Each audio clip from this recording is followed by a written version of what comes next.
Hello, welcome back. I am in New Zealand and I am heading from Christchurch right to the bottom to a place called Invercargill.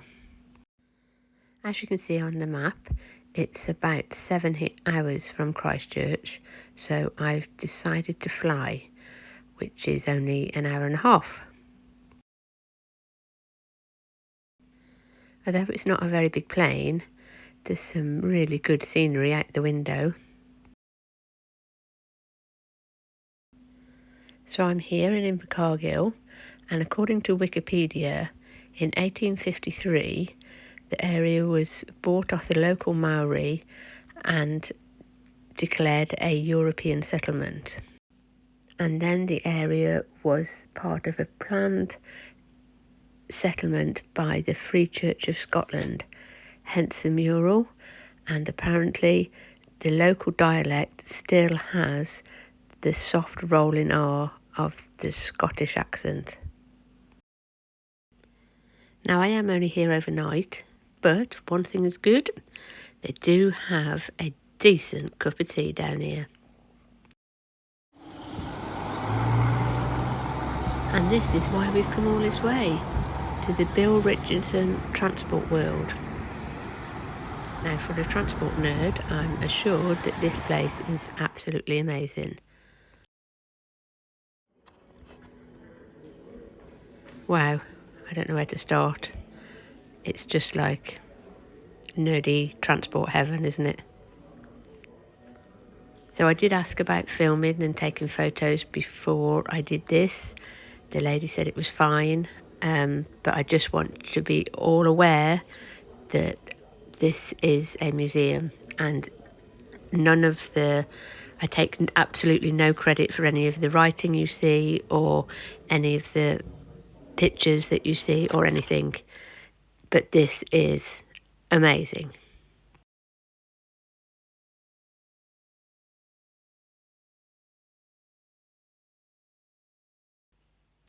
Now this is the iconic Citroen 2CV. I did have to video call my mate because him and his friend took a Citroen 2CV from Bridgnorth in Shropshire down through Africa. An amazing feat. If you'd like to Google the Touareg Trail, that's where they did it in.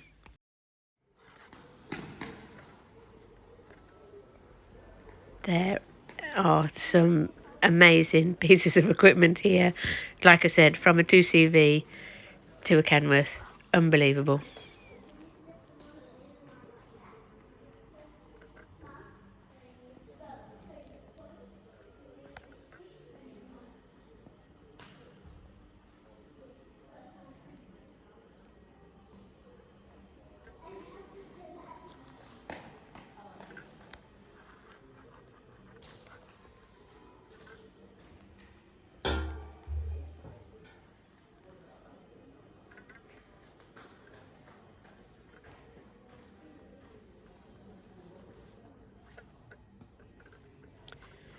Most of this in the museum is going to be videos and photos, so there isn't really a lot I can say because my words do not give you the information that the museum have already put there. So hopefully you'll be able to read the cards. I mean, some of them are a bit too tall for me, but it can pause it and get more information than I would ever be able to give you.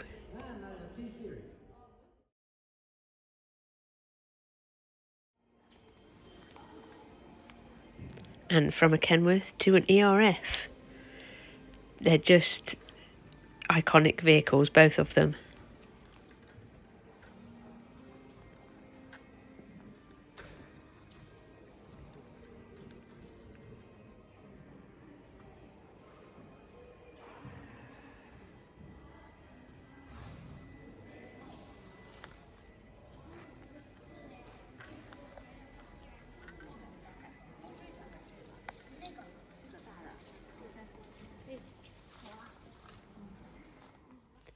Couldn't put it better myself.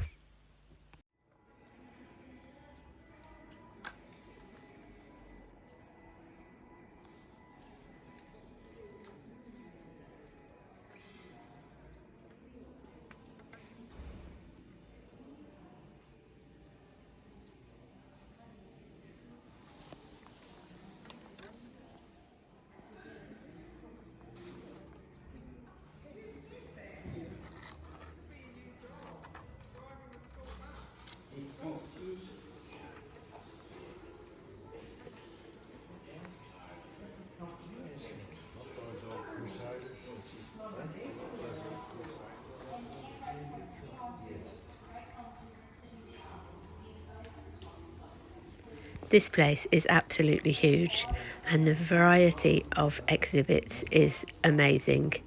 I mean, you expect to see Bugsy Malone get out of some of it. And even a school bus.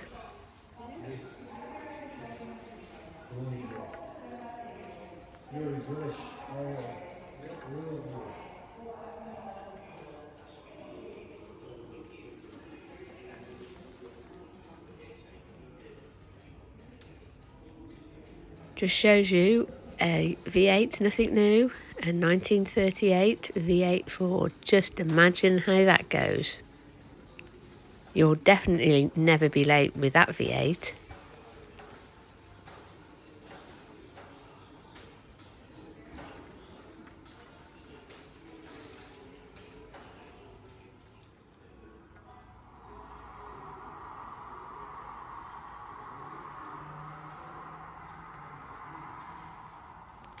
So there was a screen round the corner that was telling you all about New Zealand road transport and how the roads were built and that sort of thing, which was really interesting because, as you can see, a Foden and an ERF next to a Mac, there is a big variety of European and American trucks all the way through this history of New Zealand.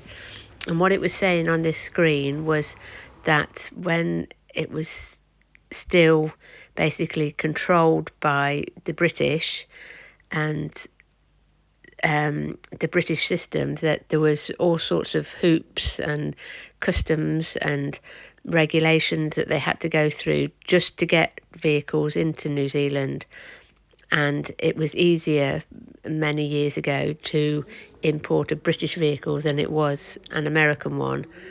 And then with the wars and everything, the American ones came in after that. But it's a very interesting story, which is far too complicated for me to try and tell you on here. Now, most of these are either owned by the museum or they've been donated to the museum.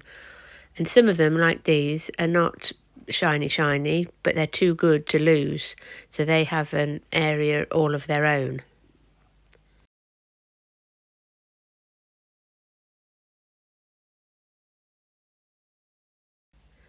I'm sure a few of you even recognise the TK Bedford. And even completely up to date with a new Volvo hybrid engine and some information about how that works.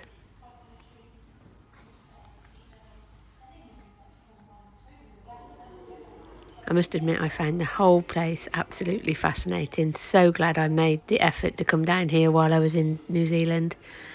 Just an amazing place. They've got a cafe. I had some lunch and then I went back and looked at some more.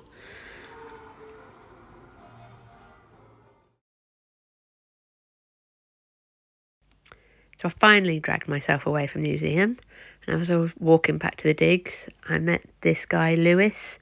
We had a bit of a chat about what work's like in New Zealand and the transport job out here. Thanks for having the chat, Lewis. It was just really interesting talking to you.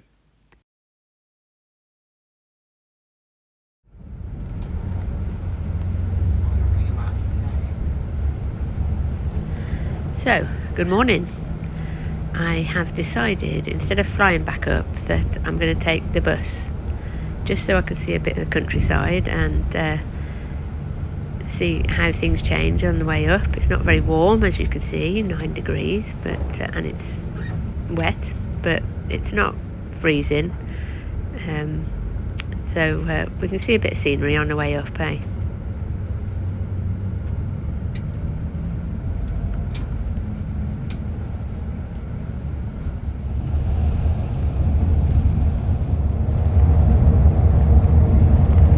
This is the main road on the east coast, so I'm going from right at the very bottom back up to Christchurch, but we're going on the bus, so it'll take us a little while, just so I can see the scenery, to be honest, and to see what it's like, just to see part of the world. And I know that sounds a bit strange to some people, but I like to see. I like to be in the countryside, not just going on holiday and seeing holiday places. I like to see the scenery around me and see what the actual place is like.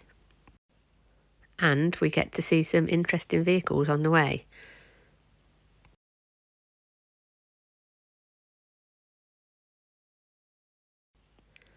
Okay, it's a DAF. Might not be interesting to some people, but others it is.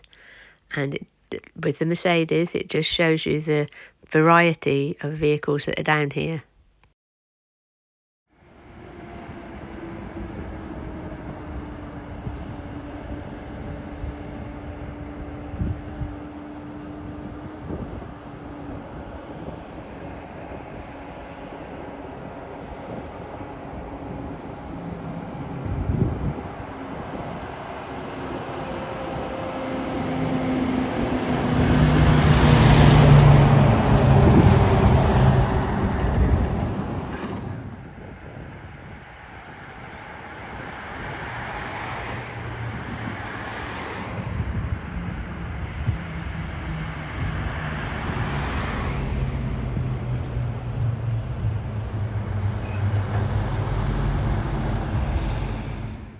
Yep, even though we stopped for a cup of tea, I couldn't resist. I couldn't resist taking the photos.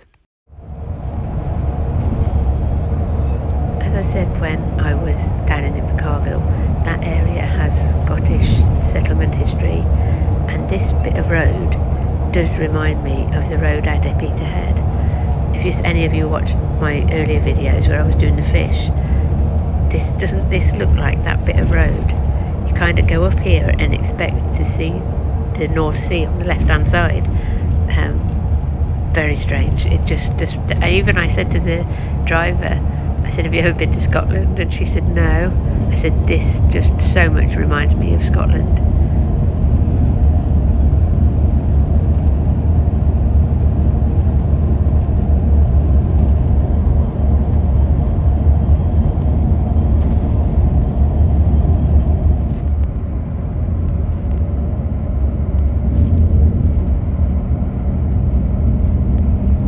We're just sort of in the Dunedin airport area.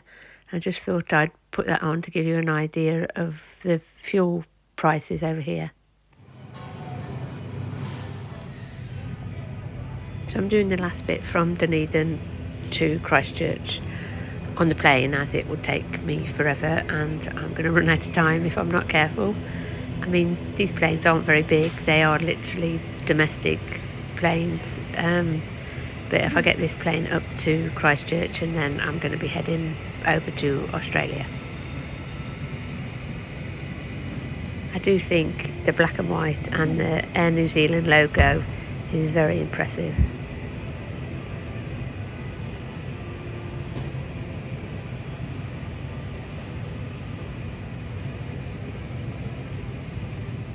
So I had a few hours to spare between planes, so I thought I'd catch the bus back into town. Buses are brilliant in Christchurch, by the way, and spend a few hours wandering around the city. Amusingly, they have conkers in March, but of course it's their autumn because it's the southern hemisphere and their season's the opposite way round to ours in the UK. For anybody that didn't know, they did have a massive earthquake in Christchurch a few years ago, and they do show you there is a place where you can see the history, and they are trying to preserve what's left of their history and rebuild still. But they have some great eateries, so I'm going to get my food and make my way back to the airport.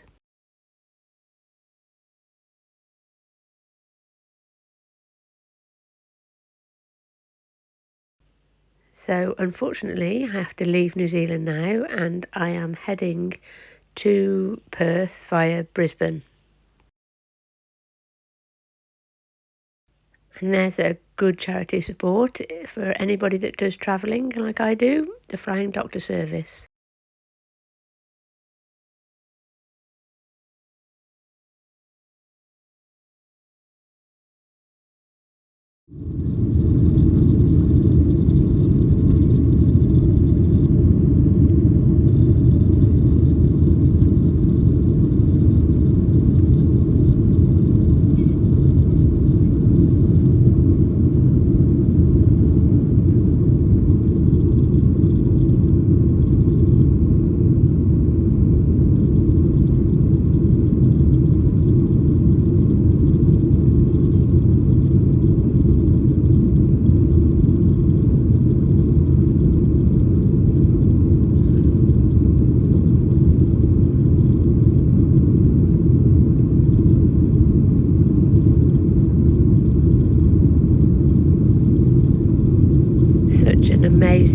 diverse country, New Zealand, and so green. It looks very much like the UK, Ireland. It's just unbelievably pretty and a lot warmer.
Everybody told me on my last video that I'd got my geography wrong.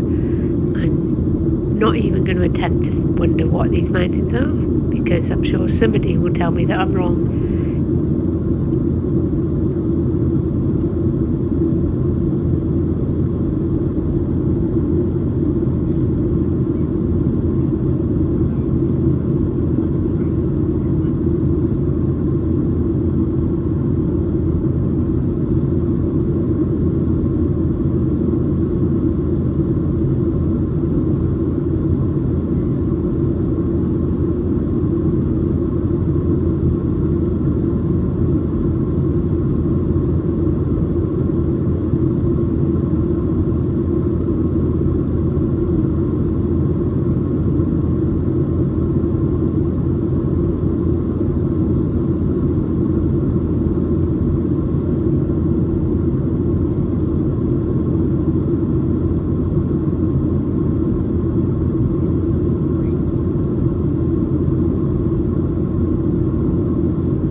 Is that it's an absolutely amazing view from up here. Parts of it are really green, other bits like this look like a lunar landscape. Amazing view.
And that's us leaving New Zealand. Just flying over the coast now. So I will bring you back when we get somewhere near Australia.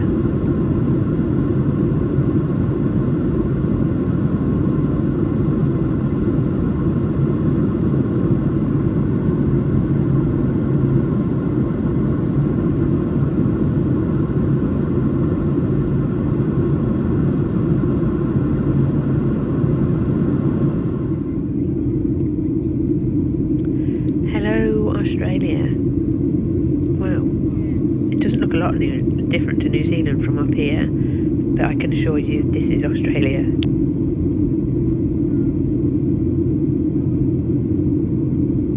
So as I said, I'm just changing planes in Brisbane. I'm coming from an international flight onto a domestic flight and then flying over to Perth. So I probably will bring you back when I take off again.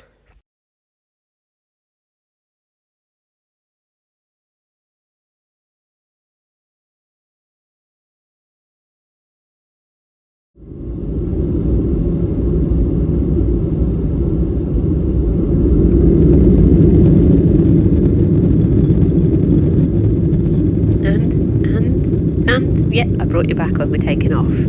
So I was trying to film it, just get it right. We're almost right anyway.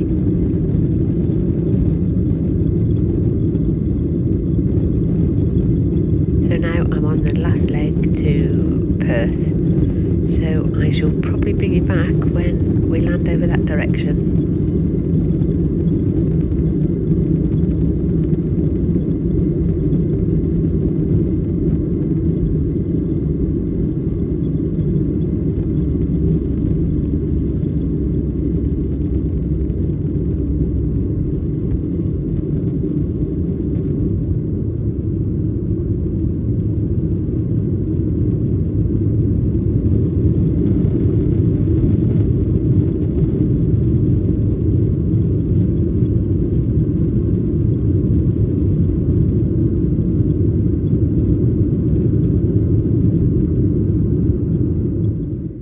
Perth is one of the most isolated cities in the world, and apparently years ago they switched all the lights off and then switched them back on again so the astronauts from the space station could see them all being switched on, and it's one of the few places that they can see from the space station. I hope you found this video interesting. The museum was an absolute amazing place, so was New Zealand. I'm going to catch up with my sister now, and I will film Australia for you soon. Yep, she'd only picked me up 2 minutes out of the airport, and the first road train I saw, I just had to take a picture of. It's a long time since me and my sister have been in the same country at the same time. I'll bring you back on the next adventure. Please don't forget to subscribe.